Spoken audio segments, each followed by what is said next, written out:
भजो गिरिधर गोविंद गोपाला। भजो मुरली मनोहर नंद लाला। भजो मुरली मनोहर नंद लाला। भजो गिरिधर गोविंद गोपाला। भजो गिरिधर गोविंद गोपाला। भजो मुरली मनोहर नंद लाला। भजो मुरली मनोहर नंद लाला। भजो गिरिधर गोविंद गोपाला। भजो गिरिधर गोविंद गोपाला। बोलिए वृंदावन बिहारी लाल की जय जय श्री राधे। जय जय श्री राधे। सभी भक्तों से निवेदन, बहुत एकाग्रचित होकर सत्संग के प्रत्येक शब्द को पूरी एकाग्रता के साथ हृदयंगम करें। कल आपके साथ दूसरे अध्याय के 30वें श्लोक की चर्चा, और ये भी निवेदन किया गया कि दूसरे अध्याय के 11वें श्लोक से लगातार भगवान 30वें श्लोक तक हमको देह और देही का रूप समझा रहे हैं कि देह क्या है और देही क्या है। हम देह नहीं हैं, हम देही हैं। हम शरीर नहीं हैं, हम आत्मा हैं। मैंने कल भी निवेदन किया, ऐसा मौका कि गीता के माध्यम से भगवान की कृपा से इतना गूढ़ ज्ञान कि जिसमें आत्मज्ञान की ही मूल है,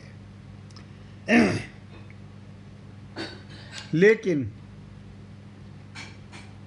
अनुभूति में नहीं आ रहा, प्रैक्टिकल में नहीं हो पा रहा। कभी बहुत तरीके से आपको बताया गया, शरीर मरने वाला है क्योंकि उसका स्वभाव नाशवान है और वो प्रति क्षण नष्ट हो रहा है, परंतु जो अपना नित्य स्वरूप है आत्मा का, उसका कभी नाश नहीं होता। इन्हें आपकी मृत्यु कभी नहीं होगी। अब देखो, आप लोग कितना दृढ़ता से पकड़ पाते हो। मैंने कई बार आपसे कहा, ये इसमें धनुर्मास का उत्सव का समय है, लक्ष्मी भी कृपा कर रही हैं। ये मास बहुत श्रेष्ठ मास है। इधर भगवान श्री कृष्ण गीता के माध्यम से हमें बता रहे हैं, अपने स्वरूप को जानने में भी कष्ट हो रहा है, मानना पड़ रहा है।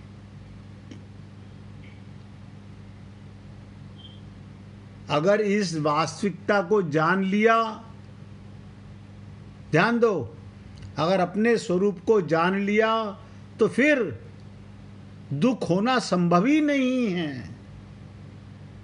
बस इतना समझ लीजिएगा, अगर हमारे मन में किसी प्रकार का भी कोई दुख आता है तो हमारे आत्मज्ञान में कमी है। हमें अभी तक आत्मा का ज्ञान, अपना ज्ञान नहीं हुआ है कि मैं कौन हूं, क्योंकि आत्मा के ऊपर कोई दुख आता ही नहीं। आत्मा के ऊपर कभी कोई दुख आ ही नहीं सकता। आत्मा का मतलब सदा आनंद, क्योंकि रहती परमानंद की गोदी में है। आनंद सदा भगवान के साथ रहता है। अब आत्मा आनंद की संतान होकर हम लोग शरीर मानकर जन्म लेते हैं और मृत्यु की तरफ चलते रहते हैं, और एक दिन बोलते हैं अब बस हमारी मृत्यु होने वाली है। इससे बड़ी अज्ञानता मनुष्य शरीर में कोई और नहीं हो सकती है। आप सबको ये विश्वास होना चाहिए, शरीर मरेगा, मैं नहीं। शरीर मरेगा, मैं नहीं। अगर ये ज्ञान हो गया तो किसी से कहने की, पूछने की जरूरत नहीं। अपने आप परम पद होगा, अपने आप भगवत प्राप्ति मान लो हो चुकी है। बताइए, इतनी सी बात सुनने के बाद भी हम दृढ़ नहीं हो पा रहे। तो कल भी आपसे निवेदन किया गया कि 11वें श्लोक से लेकर 30वें श्लोक तक जो चर्चा चल रही है उसमें विशेष रूप से शरीर और शरीरी, देह और देही, नित्य और अनित्य। बताइए, आत्मा नित्य, शरीर अनित्य। आत्मा सत, शरीर असत। आत्मा अविनाशी और शरीर विनाशी। इन दोनों के विवेक के लिए, अर्थात इन दोनों को अलग अलग बताने के लिए ही कि जब तक देही अलग है और देह अलग है, ये विवेक नहीं होगा। मैंने कल भी आप लोगों से निवेदन किया था, शरीर में रहना पाप नहीं है, शरीर का उपयोग करना पाप नहीं है। शरीर मिला ही संसार के लिए है, लेकिन इस शरीर में एक विशेषता और है। वो क्या विशेषता है? इस देह में हरि मिलत है। क्या मतलब? इस देह में ही क्या शरीर आत्मा रहती है, परमात्मा रहते हैं? नहीं, परमात्मा सब शरीरों में रहते हैं, लेकिन इसी देह में विवेक, इसी देह में विवेक जागता है। और आप और हम लोग अपनी बुद्धि के बल पे बड़े प्रसन्न होते हैं। हाँ, अब हम समझ गए। कैसे समझ गए? हमने अपनी बुद्धि से समझ लिया, कुछ नहीं समझा। विवेक माने आत्मा की बुद्धि, और जिसे आप और हम लोग बुद्धि बोलते हैं वो शरीर का मन बुद्धि है। एक जड़ मन, जड़ बुद्धि, एक चेतन मन और चेतन बुद्धि। कोई तोता रटन नहीं चाहिए।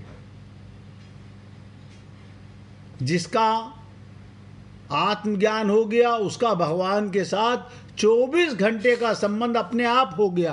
पहले भी था, हमारे बुद्धि पर पर्दा पड़ा हुआ था, हमें विवेक नहीं था। वो पर्दा भगवान की कृपा से, संतों की कृपा से हट गया, मैल समाप्त हो गया।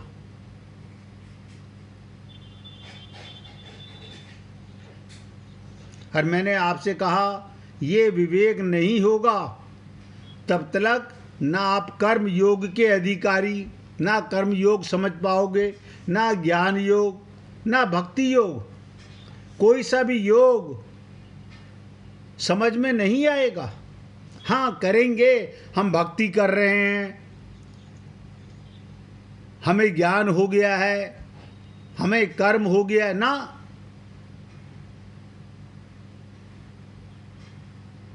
बहुत से लोगों ने प्रश्न किया, ऐसा कैसे हो सकता है कि अर्जुन हत्या कर रहा है और भगवान अपनी डायरी में पाप नहीं लिख रहे? आप सोचो, कोई तो कारण होगा ना। हम हत्या करें तो दंड मिलता है, और अर्जुन हत्या कर रहा है और उसे दंड नहीं मिल रहा। क्यों? क्योंकि उसका मन भगवान में है, वो भगवान के निमित्त कर्म कर रहा है। हम कर्म तो करते हैं क्योंकि कर्म योनि में है, बिना कर्म के कोई रह नहीं सकता, लेकिन हम कर्म अपनी सोच से करते हैं। मैंने कहा, पाप और पुण्य की सिंपल सी परिभाषा, जो कर्म भगवान के निमित्त किया जाए वो सत्कर्म, वही कर्म योग है। इतना ही नहीं, स्वर्ग आदि लोकों की प्राप्ति के लिए भी देही देह के भेद को समझना आवश्यक है। अब आप सोचो, ये शरीर तो स्वर्ग जाएगा नहीं, आत्मा ही स्वर्ग जाएगी। देह से अलग देही ना हो तो देह के मरने पर स्वर्ग जाएगा कौन? जितने भी आसक्ति दार्शनिक हैं, वे चाहे अद्वैतवादी हों चाहे द्वैतवादी हों, किसी भी मत के हों, किसी भी धर्म के हों, किसी भी संप्रदाय के हों, ध्यान से सुनो, चाहे अद्वैतवादी हों चाहे द्वैतवादी हों, सभी शरीर और शरीरी के भेद को मानते हैं। यहाँ भगवान इसी भेद को स्पष्ट करना चाहते हैं। अब आप बताइए, अगर आपके मन में ये भेद नहीं आएगा समझ, तो आगे मेरा बोलना बेकार, आपका सुनना बेकार, नतीजा ठन ठन गोपाल मिलने वाला है। इस प्रकरण में भगवान ने जो जो बात कही वो प्राय संपूर्ण मनुष्यों के अनुभव की बात है। जैसे देह बदलता है आपको अनुभव होता है। बताओ, कौन कह सकता है मुझे देह के बदलने का अनुभव नहीं होता? देह ही नहीं बदलता। जब आप माँ के गर्भ से आए थे तब भी आत्मा उतने ही थे, आज भी आत्मा उतने ही हो। आत्मा कोई कर्म नहीं करती, वो तो आनंद की गोदी में रहती है, उसे दुख होता भी नहीं। हम सबका सूक्ष्म शरीर बिगड़ा हुआ है, हमारा माइक मन, माइक बुद्धि, माइक चित्त। बस अगर ये आत्मा का मन बन जाए, आत्मा की बुद्धि हो जाए, आत्मा का चित्त हो जाए, तो ध्यान दो, जिससे प्रेम करोगे उससे आत्मा का संबंध होगा, जो ज्ञान होगा वो आत्मा का ज्ञान होगा, तो सदा आनंद में रहोगे। इतनी सी बात है। शरीर का दुख माना हुआ है नहीं, क्योंकि आप आत्मा हो। मेरे कहने से मत मानो, आप स्वयं आत्मा हो। अपने स्वरूप को पहचानने का पूरा प्रयत्न करो।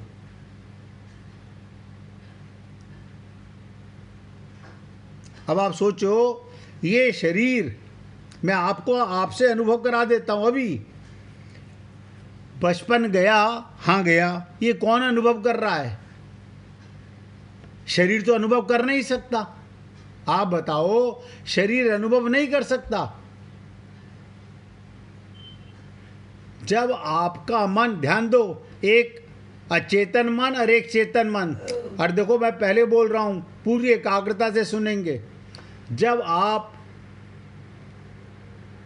अपने बचपन की बातें करते हो, एक एक शब्द ध्यान देना, जब आप बचपन की बातें करते हो तो आपका माइक मन होता है, शरीर का मन होता है। और जब आप को ये ज्ञान हो जाता है बचपन जा चुका, लेकिन ये मेरे अनुभव की बात है। ये मैं माने आत्मा का मन है, ये चेतन मन है। आप डॉक्टर के सामने जाकर बोलते हो, डॉक्टर साहब मेरे सर में दर्द है, ये कौन सा मन बोल रहा है? आत्मा का मन बोल रहा है। यानी हम अभी दो नाव में फंसे हुए हैं। कभी हम आत्मा के ज्ञान को मैं कहते हैं, कभी शरीर के ज्ञान को मैं कहते हैं, और अद्वैत में जहां पर फंसे हुए हैं वहां भगवत प्राप्ति नहीं होती है। इसलिए हे पुण्य आत्माओं, पूरी एकाग्रता के साथ समझो, ये देही बदलता है। देह के बदलने को कौन जानता है? पहले बाल्यावस्था थी, बचपन था, फिर जवानी आई, कभी बीमारी आई, कभी बीमारी चली गई। इन सब अवस्थाओं को बदलता हुआ, पर इन सभी अवस्थाओं को जानने वाला देही आत्मा वही रहती है। बदलने वाला शरीर नहीं जानता मैं बीमार था, अब मैं ठीक हूँ। आप बोलते हो पहले मैं बीमार था, डॉक्टर साहब की दवा खा के मैं ठीक हो गया। अब ध्यान दीजिएगा, जब आप कहते हो पहले मैं अज्ञानी था, अब मैं ज्ञानी हो गया, तो कौन अज्ञानी हो गया? पहले मेरा मन माया का मन था, अब मेरा मन दिव्य मन हो गया। पहले मैं शरीर के मन को मैं कहता था, अब मुझे आत्मज्ञान हो गया, मेरा दिव्य मन हो गया, अब मेरी सोच बदल गई है।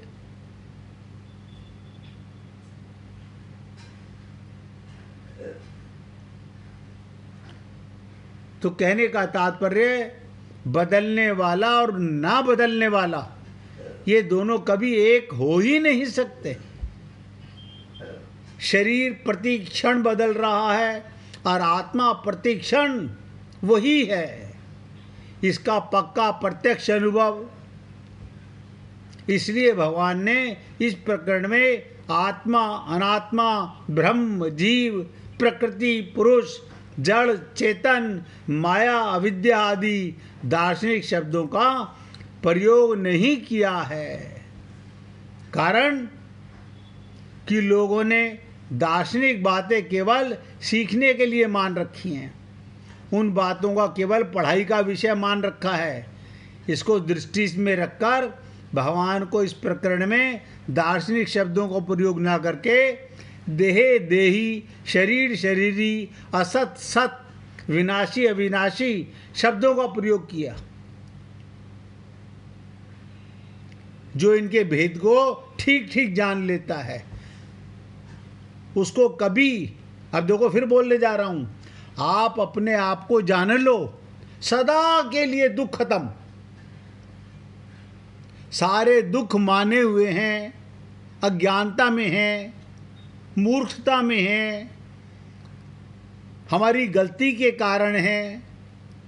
हम अपनी छोटी सी गलती सुधार लें तो आपको जीवन में कभी दुख था ही नहीं, है नहीं, हो सकता नहीं। देखो, बचपन मर गया, आप जिंदा हो, जवानी मर गई, आप जिंदा हो, शरीर मर जाएगा, आप जिंदा रहोगे। अब इस गंदगी को, इस अज्ञानता को कैसे पहुंचा जाए? आत्मज्ञान से। हम सत्य को जाने तो ही हमारा आत्मा का ज्ञान होगा। सत्य को जाने।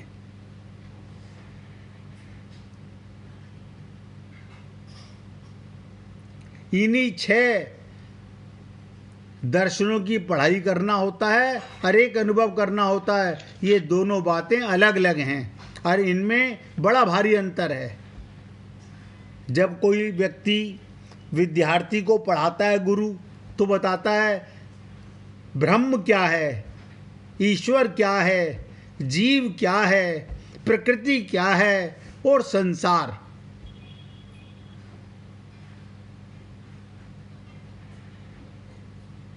ये 6 चीज़ें पढ़ाई जाती हैं। ब्रह्म किसे कहते हैं, ईश्वर किसे कहते हैं, जीव किसे कहते हैं, प्रकृति और संसार। अगर इनमें किसी भी शब्द में आपको कोई कठिनता हो तो पूछ सकते हो। ये सभी ज्ञान के विषय होते हैं, अर्थात पढ़ाई करने वाला तो ज्ञाता होता है। अब ब्रह्म, ईश्वर आदि इंद्रियों और अंतःकरण के विषय होते हैं। पढ़ाई करने वाला तो जानकारी बढ़ाना चाहता है, विद्या का संग्रह करना चाहता है। अब ध्यान दो, हमें टीचर नहीं बनना, हमें किसी को पढ़ाना नहीं। सबसे बड़ी इंपॉर्टेंस बता रहा हूं। आप हम लोगों को क्या है, हम साधक, मुमुक्षु, जिज्ञासु और भक्त होता है। जो अपना कल्याण चाहता है वो मुमुक्षु होता है, जिज्ञासु होता है, भक्त होता है। वो अनुभव करना चाहता है, अर्थात प्रकृति और संसार से संबंध विच्छेद करके अपने आप को जानकर ब्रह्म के साथ अभिन्नता का अनुभव करना चाहता है। यानी मूल निचोड़ ईश्वर की शरण होना चाहता है। बस गोदा जी कुछ और नहीं करा रही हैं। गोदा जी यही बता रही हैं जीव को कि आप आज शरणागति में चले जाओ, आज हो गई भगवत प्राप्ति। आप अनंत जन्मों तक मत जाओ, नहीं होगी भगवत प्राप्ति। हाँ, आप ज्ञानी बहुत बन जाएंगे, विद्वान बन जाएंगे, टीचर बन जाएंगे, पढ़ाने वाले बन जाएंगे, अनुभव नहीं होगा, अनुभूति नहीं होगी। बड़े बड़े टीचरों को देखा है, वो पढ़ाते तो हैं, लेकिन जब उनसे गूढ़ तत्व की बात करो वो कहते हैं ये नहीं जानते हम। जब जानते ही नहीं तो बताओगे क्या। इसीलिए मैंने कल भी कहा था, बहुत कम संत महात्मा ऐसे होते हैं जो तत्व ज्ञान करा सकते हैं। लेकिन किसको करा सकते हैं? जिसको भूख हो, जिज्ञासा हो, जो भगवान को पाना चाहता हो, जो जोहरी बनना चाहता हो। यानी प्रकृति और संसार से संबंध विच्छेद करके और अपने आप को जानकर, देखो मैं शरीर नहीं हूँ, मैं संसार नहीं हूँ, मैं प्रकृति के साथ मेरा कोई संबंध नहीं, मेरा संबंध नहीं। मैं शरीर में रहता हूँ, मैं माया के संसार में रहता हूँ, लेकिन मैं इनकी जाति का नहीं हूँ। मैं अपनी तरफ से पूरा प्रयत्न कर रहा हूँ। अगर आपको अभी भी कोई संबंध में फर्क हो, ये संबंध विच्छेद, अलग अलग अपने आप को जानकर, बस क्या मतलब, अगर मेरा इनसे संबंध नहीं है तो किससे संबंध है? बचा क्या? ब्रह्म, परमात्मा, ईश्वर, गॉड, उसके साथ अभिन्नता। अभिन्नता माने शरीर और मैं भिन्न भिन्न हैं। शरीर मरने वाला है, मैं अजन्मा हूँ, अमर हूँ। परिवार मरने वाला है, क्योंकि ये शरीर से, प्रकृति से, संसार से, माया से बना हुआ है। इनमें भी जो आत्मा तत्व है वो नहीं मरेगा, शरीर मरेगा। आपका शरीर हो या आपके परिवार के किसी मेंबर का शरीर हो, सब मरेंगे। इसी को तो शरणागति कहते हैं। ये कैसे आएगा? जब हम किसी गुरु की शरण जाएंगे। हम लोग क्या करते हैं? अपनी बुद्धि लगाते हैं जानने के लिए, ज्ञान प्राप्त करने के लिए। हमें बस समझा दो, हमें बता दो। अनुभव नहीं करना चाहते, रटना चाहते हैं। जैसे हनुमान चालीसा रट ली, शिव चालीसा रट ली, दुर्गा चालीसा रट ली, ना हनुमान का पता, ना दुर्गा का पता, ना शिव का पता, बस उनकी चालीसा रट ली और हम समझते हैं हम भक्त हो गए।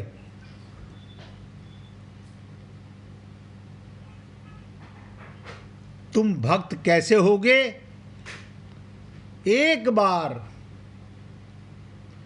बिना मन बुद्धि लगाए किसी गुरु और प्रभु की बात को पूर्ण श्रद्धा, पूर्ण विश्वास से, पूर्ण श्रद्धा और पूर्ण विश्वास से। कल मैंने आपको संत रविदास की कथा सुनाई कि काशी के सारे ब्राह्मण, आप सोचो, उनका अपमान कर रहे थे।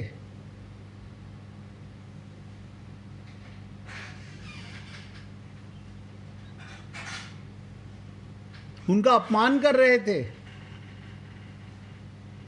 और राजा को बहका रहे थे कि एक चमार होकर मस्तक पे तिलक लगाता है, माला पहनता है, पूजा करता है भगवान की, ये इसका कार्य नहीं है। इसने अपने घर में ठाकुर जी विराजमान किए हुए हैं। अब आप सोचो, जब प्रैक्टिकल वो सारे ब्राह्मण काशी के, जिनको आप और हम लोग बहुत विद्वान बोलते हैं, उन सब की नाक कट गई भक्त रविदास के सामने।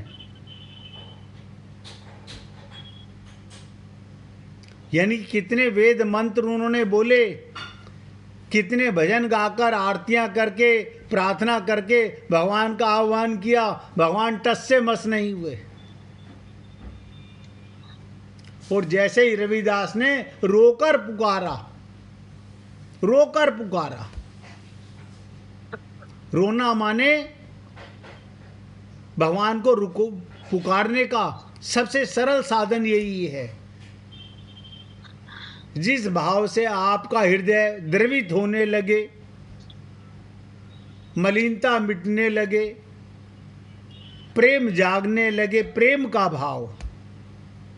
देखो, चित्त अशुद्ध और शुद्ध का क्या मतलब होता है? जिस चित्त में ममता, मोह, आसक्ति रहती है, शरीर और प्रकृति का संग रहता है, वो माइक चित्त है, बिगड़ा हुआ चित्त है, उसका भाव भी बिगड़ा हुआ निकलेगा। और जिसका चित्त, जिसका केवल शरीर में रहता हूँ, जिससे प्यार करता हूँ, अपने बेटे से करो, पति से करो, परिवार से मेंबरों से करो, संत से करो, किसी से करो, आत्मा मान के प्रेम करता हूँ, ये चेतन चित्त है। भाव उससे क्या होगा? आपका प्रेम दिव्य होगा। अर्जुन युद्ध कर रहा है, अर्जुन का भाव क्या है? भगवान के निमित्त कर्म करना। बस इतनी सी बात है। आप और हम लोग भी कर्म करते हैं। ऐसा कोई व्यक्ति नहीं संसार में जो अकर्मा रह सकता हो, मनुष्य शरीर में हो। आपको लगता है नहीं, अब तो हम रिटायर हो गए हैं, अब कहीं जाते नहीं, आते नहीं, तो आप कर्म नहीं करते। प्रति क्षण कर्म होता है, लेटे लेटे भी कर्म होता है, बोलने में भी कर्म होता है, सुनने में भी कर्म होता है। आपका मन अकर्मा कभी नहीं रह सकता, नोट कर लो। तो कहने का तात्पर्य गूढ़ तत्व बताने जा रहा हूं। साधक माने जिज्ञासु, प्यासा, भूख है हमें भगवान को पाने की, सत्य को जानने की। तो पहली चीज श्रद्धा और विश्वास भगवान के प्रति और गुरु के प्रति।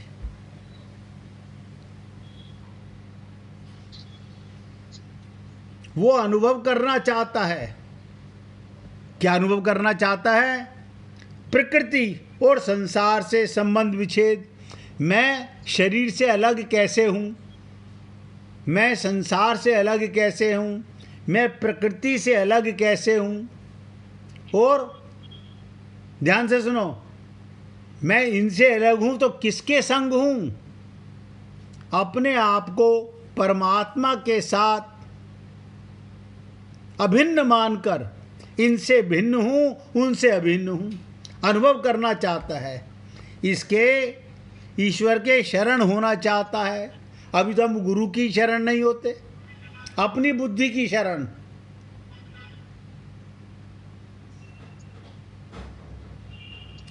और देखिए, मैंने कल भी कहा था, आज फिर बोल रहा हूँ, अगर किसी को समझने में जरा सा भी कोई अंतर नजर आ रहा हो, आज भी आपको किसी भक्त की लीला सुनाऊंगा, जैसे कल सुनाई थी रविदास की, आज भी सुना दूंगा। इसके बाद इसी श्लोक पर बहुत गूढ़ तत्व की चर्चा करने वाला हूँ। तो एक बार हृदय से भगवान से प्रेम करते हुए प्रार्थना कीजिए राधा रानी से, कृपा करो कृपा करो कृपा करो राधे, कृपा करो